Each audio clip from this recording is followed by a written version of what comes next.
It's time for AFC win totals.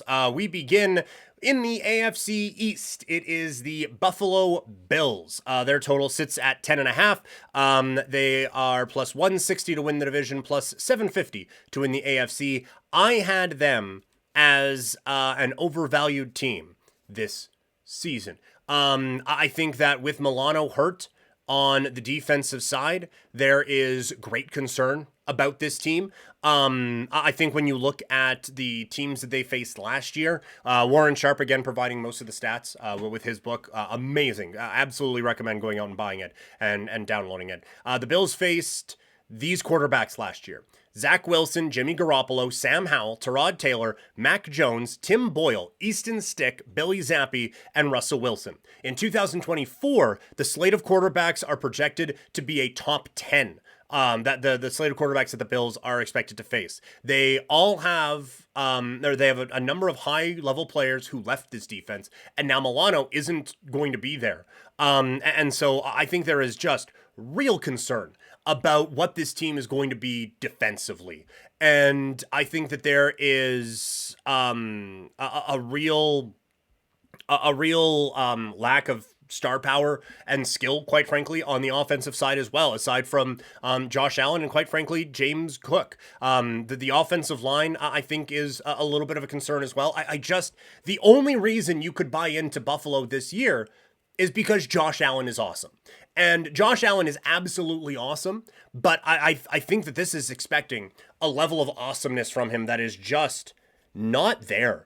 And so I am going to go under 10.5 on the Buffalo Bills, and quickly looking at it, the Bills to miss the playoffs is plus 140. Let's just write that one down and keep it off to the side. We'll see about the playoff teams. It's a really, really good conference, as you all know. The Miami Dolphins at 9.5. They are plus 215 to win the division. I had them as an undervalued team. We know the issues. They absolutely struggled against playoff teams last year. They were 1-5. The Dolphins are now expected to face 10 teams that finished over 500 in 2023. 9 of those are projected to do that this year. They do face the eighth easiest projected schedule in the league. And so they face a lot of good teams, but they face a lot of bad teams as well. It is kind of all over the place a little bit. I do think that people are forgetting how good this team was at the start of the year. It all fell apart. And some of the players that were hurt then are still hurt now. And so that is concerning on the defensive side. But when the injuries came up, this team felt like a lock to win the division. They were locked in. But they needed their big collapse and a huge turnaround from the Buffalo Bills to make their way into to make their way into this being a team that didn't win the division and had to go out on the road, an abysmal playoff game. Everyone remembered that. But this is still an offense that pushed the ball downfield a little bit more. This is still an offense that has Tyreek Hill, has Devon Achane in another year, has Raheem Mostert, who is still very good. Jalen Waddle is like the third fastest guy on the team and would be the fastest guy on most teams. And I think Tua is still very good at getting the ball out very, very quickly. And so, yes, the offensive line is a bit of a concern, but I do think that the way this offense is set up, they can still get big plays off of it. I'm aware, like looking at going back and when we did the stuff I'm worried I'm wrong about episode, Miami was tops at that list because I know there is absolutely a part of this where it just doesn't work. The offensive line gives Tua no time to get the ball downfield. He's not able to get the ball to his weapons. The offense looks ugly. The defense is just a sieve that gets picked through, and this team gets just whooped on by teams that finished above 500 last year, even though they have the eighth easiest projected schedule in the league. I know there are a lot of ways this goes wrong, but I just have to, I just believe in the talent of this team. So I'm going over 9.5, and I'm going at plus 215 to win this division. After that, we have New England. Their total is at 4.5. They are plus 2,700 to win the division. I don't know how you can assume this team is going to do anything this year. The offensive line is so bad, they don't even trust to put their newly drafted quarterback back there. They have no one for Jacoby Brissett to throw the ball to. Defensively, Matthew Judon is gone. I just think this is going to be a really, really bad football team. Over 4.5, not a chance. 5 wins for this group? No. I think New England has a better chance of finishing with the worst record in the league. So I'm going under 4.5 on New England, and that is one that we will circle as well. They face the second hardest projected schedule in the NFL. And then we get to the New York Jets. Their total is at 10.5. I have them as overvalued. They were plus 170 to win the division. I want to hate this team more than I do. And it is all because of Aaron Rodgers. Last year, we were very anti-Jets because of Aaron Rodgers. And not just the whole who he is thing. But I thought he was looking cooked his last year in Green Bay. And so I thought going into last year, he was going to be done. Then he gets the injury. And now we are presuming that he comes back and helps lead this team to the promised land. I just don't think so. But it is such a good football team except for him. Like, you look at what they did to some high-level quarterbacks last year. They held C.J. Stroud to 4 yards an attempt. In all other games, he averaged 8.4. They held Dak Prescott to 5.8 yards an attempt. All other games, he averaged 7.7. They held Josh Allen. You hear where I'm going with this? Allen, Hurts, Mahomes, Prescott, Stroud, all significantly or relatively. The Mahomes one, it's a 2-yard drop, but or a 0.2-yard drop. But still, all of these quarterbacks, high-level quarterbacks, they have played, those guys had their worst games of the year against the New York Jets. Robert Saleh can coach the fuck out of a defense, man. I will tell you that. And they got amazing defensive players. They also are projected to have the 4th easiest schedule of opponents in the league this year. I'm not going to go over on them, but I do think that this is a team that makes the playoffs. So I'm going to say under 10.5, but make the playoffs. So we are walking a very fine line with this team. There's a sweet spot that we can get with this group. But I think we can get there. And I think that I think we can do it with this team. Moving on to the AFC North, the Baltimore Ravens. 10.5 is the win total. They are plus 145 to win the division, plus 550 to win the AFC, and plus 1,200 to win the Super Bowl. They had 3 starters in the offensive line leave. They have Mike McDonald, who was the defensive coordinator, and I thought got a great bit out of this team, gone as well. And so that is a real concern. Patrick Queen, who I think is the biggest addition to any team in the NFL this year, which has to mean it's the biggest subtraction from any team in the NFL. He is on his way out. But this is a murderer's row to start the year. And Vegas. So they are at Kansas City to start the season. Home Raiders, at Dallas, home Buffalo, at Cincinnati. After that, they do have the NFL's 14th easiest schedule to close the year and face just 2 teams expected to win 10 plus games. So I just think Lamar is good enough, even with a bad offensive line or a young offensive line. And I think they still have enough pieces on this defense that they can get something pretty good out of it. And I think that there is going to be some growth in guys like Zay Jones and some other pieces of this offense that, and Derrick Henry coming in. I don't think he has to be amazing, but I think he fits this team really interestingly. So I do think Baltimore goes over 10.5. Not a pick we're going to click on, but I that's just my prediction for these guys. Cincinnati, total is at 10.5. They are plus 160 to win the division and plus 700 to win the conference. They are going to be missing a couple of guys. DJ Reader is gone, and Uzier also gone. Over the last 2 years, the Bengals were the number 1 run defense in the league with Reader on the field. They were dead last in yards per carry allowed with Reader off of the field. Now, they do have a decently easy slate of quarterbacks that they will face this year, not in the division. Bo Nix, Jaden Daniels, Drake May, or Jacoby Brissett, Will Levis, Aiden O'Connell, or Gardner Minshew, and Bryce Young. So they do have a schedule that sets up really well. But I have major concerns about everything going on with the receiver contracts. I have major concerns with the Joe Burrow not throwing 2 days in a row thing. So I'm going to go Cincinnati under 10.5 win totals. And again, I'm going to look and see they are plus 190 to miss the playoffs. Just something I'm writing down just in case. We're not circling it just yet. Cleveland is next. They are at 8.5. That is their total, plus 525 to win the division. They changed quarterbacks 11 times last year, which is insane. I think it was like 5 or 6 or 7 actual quarterbacks, but the switches that they made 11 times. Their defense was unbelievable. They ranked first in non-sack EPA allowed last year, the best of any team since 2019, and the 5th best since 2000.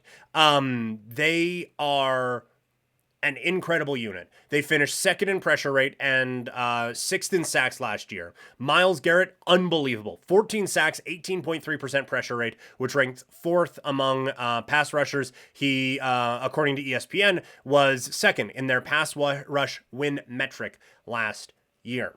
So the defense, unbelievable. The offense, you have concerns. Nick Chubb is banged up. I do like Jerome Ford, as we've talked about in fantasy. Amari Cooper is there, and he is fine. Deshaun Watson, though, has looked cooked. He was 42nd out of 45 quarterbacks with at least 300 attempts over the last 2 years, 42nd in EPA per play, 36th in yards per attempt, and 38th in off-target rate. 17% of his throws were deemed off-target last year, tied with Trevor Siemian for the worst mark among quarterbacks with at least 150 attempts. I don't think this offense is going to be good enough to get them to 9 wins. So I'm going to go under 8.5 on the Cleveland Browns. Pittsburgh Steelers are next. Their total is at 8.5. They are plus 550 to win this division. So here are the reasons why I don't think it's going to work. They have the hardest projected schedule in the league, and Russell Wilson is a bad quarterback. Here are the reasons why I think it might work. Arthur Smith is a better offensive coordinator than this team has had in the last half decade, even though I'm not a huge fan of his. And this defense is ridiculously good.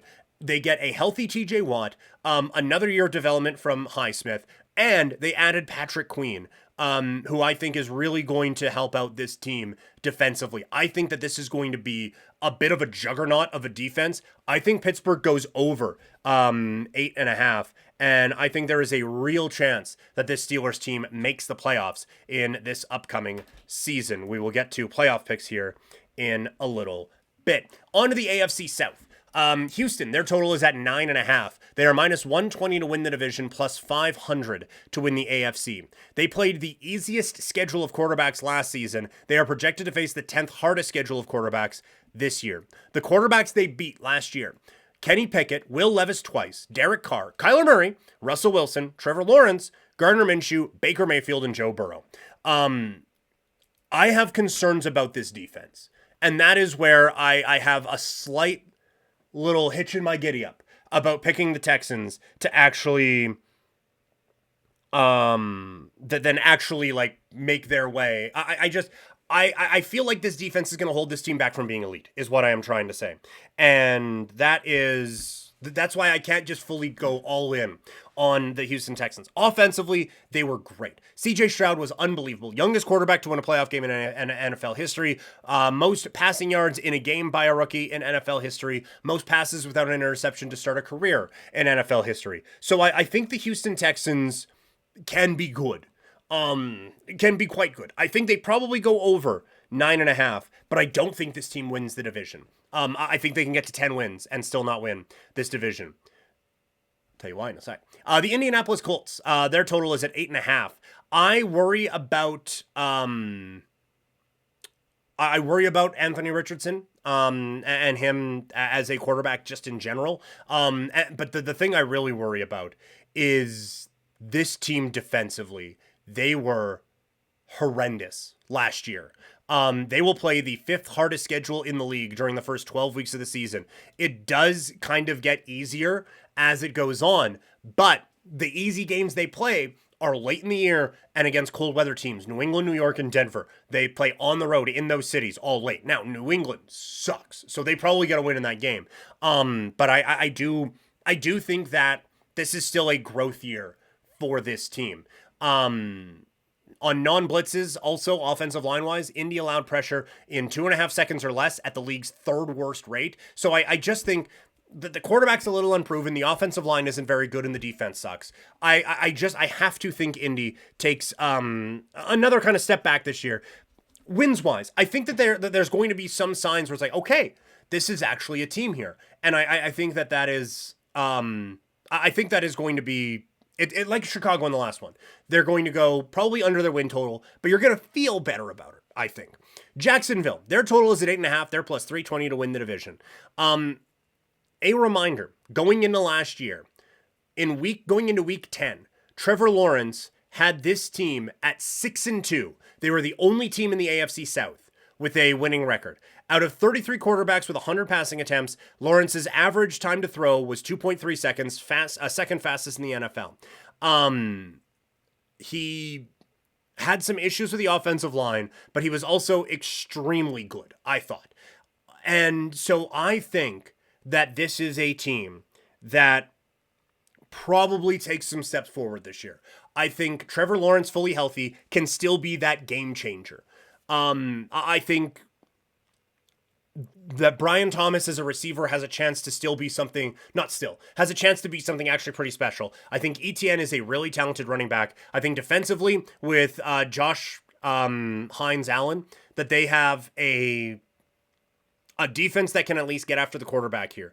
They do face the projected second toughest schedule in the league over the first 13 weeks. 8 of 12 games are against teams that made the playoffs last year. And so I do think that this is a team that will start slow, but I do think Jacksonville comes out, and I have Jacksonville winning this division. So plus 325 to win the division. And just quickly here, what do we get for making the playoffs for Jacksonville? Plus 115. Probably not enough, given some of the other investments we're making on this. But Jacksonville at over 8.5 is what we are going to do with this particular team. Tennessee, their total sits at 6.5. They are plus 1,000 to win the division. I think that Tennessee is being really overlooked. I have them as the undervalued team. They do face the 6th hardest projected schedule in the league. But I do think that they made significant improvements on the defense. They spent a ton of money to get better defensively, which is an area they needed to. They have spent first-round picks the last 2 years on the offensive line, and I think Will Levis is actually better than people think. I think that he had a dreadful offensive line last year, and that really limited him. I think if that offensive line can improve, then this team is really going to do some things. Maybe not, like, I don't think this is a team that makes the playoffs, but I do have Tennessee over 6.5 right now in the AFC South. I think that Will Levis, he was the starter from weeks 8 to 15. This team ran at a 53% rate. However, Will Levis actually was pretty good on, what is it here? On first down, he was number 5 in EPA per attempt. He was 11th in success rate and 8th in yards per attempt. With Derrick Henry off of the field, his EPA jumped by like 7x. He had a 65% success rate and 13.3 yards per attempt compared to 7.4 with Derrick Henry on the field. Will Levis was a quarterback who liked to push the ball down the field. He just didn't have the time to, and this was on a run-first offense. I think in a more balanced offense, I'm not saying Derrick Henry held this team back. That's not what I'm saying at all. But I think Will Levis, his stats and the eye test even a little bit skewed by what was going on there. I think he takes a pretty significant step forward this year. I don't think the Titans make the playoffs, but I do have them at over 6.5. And then we get to the AFC West. The Kansas City Chiefs. They are, their total is at 11.5. This is going to be a pretty quick divisional breakdown. They are minus 310 to win the division. They're going to win the division. And I have a bunch of stats here. It doesn't matter. This team, they are just so much better than everyone in the AFC West. They are such a talented football team, and I do think that because of all the weapons they have, not only offensively that Rashee Rice is going to hang around, but defensively, this team turned themselves into one of the best defenses in the league last year. They are just better. So Kansas City over 11.5. We're not going to overthink it. The Raiders, their total is at 6.5. They're plus 900 to win the division. The offense was very conservative last year. They were in the back third of the league in basically every offensive category. The way they won was by not turning the ball over. And so I think that their offense, they're intriguing a little bit because of some of the weapons they have. If Gardner Minshew can just get the ball to Adams, get the ball to Myers, you can start to see some things. I am very curious as to how they use Brock Bowers. If there is some creativity on this offense, then this is a team that can, I think, utilize this kid greatly, and I think they can really grow. I just don't know about Coach Pierce, and I just don't know about this offense. I think that it is going to become very predictable, and it's just not an overly talented team. So I can't go over 6.5 on the Raiders. I am going to go under 6.5. For the Denver Broncos, a lot of their defensive stats are skewed because Miami kicked the shit out of them in, I think it was week 7 last year. Even still, the defense wasn't all that good. But they are projected to face the 4th easiest schedule of offenses. So that's helpful, I think, for this team. Offensively, I am not a Bo Nix fan. I think Sean Payton's a little overrated because he had Drew Brees as his quarterback for such a long time. And so I think that this is just quite a bad football team. We are going to go under 6.5 on the Denver Broncos. And finally, the LA Chargers. Their total is at 6.5. This is an easy over for me. They have the 2nd easiest projected schedule in the NFL. They face the 6th easiest projected run schedule of run defenses in the NFL. They're projected to be a run-heavy team. They do have rest disadvantages in the back part of the year, but they have a significant upgraded coach in Jim Harbaugh over Staley.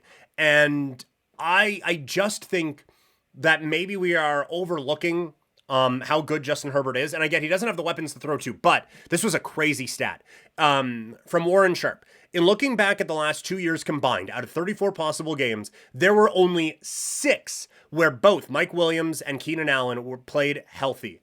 Weeks 14 to 17 of 2022, weeks 1 and 2 of 2023. 6 games out of 34. That's 17%. So these guys, this team was already playing without those guys basically anyway. And I get you had one of them on the field. It wasn't just a complete loss. But this team wasn't winning off of any of that anyway. And so I just think that with some improvements in coaching, maybe some improvements in philosophy, that this is going to be a team that takes a step forward. And the rest of the division just bad. So aside from the Chiefs. So I'm going to go Chargers over at 6.5. So now we get into the postseason. And so again, making my bracket here really quickly. 3 will face 6. 4 will face 5, which means we have a 1 seed here. They will face that team, and then we have others, and then we have this one, and then Super Bowl. Okay, our 1 seed this year. I kind of just have to go Kansas City. Everyone else, there's too many question marks in the division that concern me, but actually, you know what? No, we're gonna go Kansas City. We're not gonna overthink this one. Baltimore will be our 2 seed. Absolutely. We will have Miami as our 3 seed, and we will have Jacksonville as our 4 seed. We will have Houston as our 5 seed. So the AFC South gets a couple of playoff teams. Again, I want to have Buffalo and the Jets maybe missing the playoffs. I just don't think I can put them behind the AFC North teams. Like, I think Pittsburgh has a decent chance of making the playoffs, but I will go Buffalo as the 7 seed and the Jets as the 6 seed out in Miami. So that will mean that Baltimore will beat Buffalo in their AFC wildcard game. I do think that the Dolphins will get the job done at home against the New York Jets, so they will be the 3 seed, and I will have Houston beating Jacksonville as my upset in the first round in the AFC side of things, which means it'll be Kansas City against Houston. That one goes to Kansas City. Baltimore against Miami. I will have Miami winning that one and going to the AFC title game where they will lose to Kansas City. And so now, my Super Bowl prediction is Kansas City against Green Bay, and I will go for the 3rd year in a row with the Kansas City Chiefs to win the Super Bowl. That concludes a near month-long process of previewing the National Football League. Let's get to the games. It's going to be a whole lot of fun, and we got a ton of coverage coming up here on Couch Potato Diary for the NFL season, and we have some major plans starting hopefully next week here on this channel and on all my other ones. A lot of really fun stuff planned. So make sure you subscribe. If you are watching on YouTube, make sure you subscribe. If you are listening on podcast form, make sure you subscribe there. Leave a review. If you're watching here, like the video, and I will talk to all of you later. Have a great rest of your day, everybody.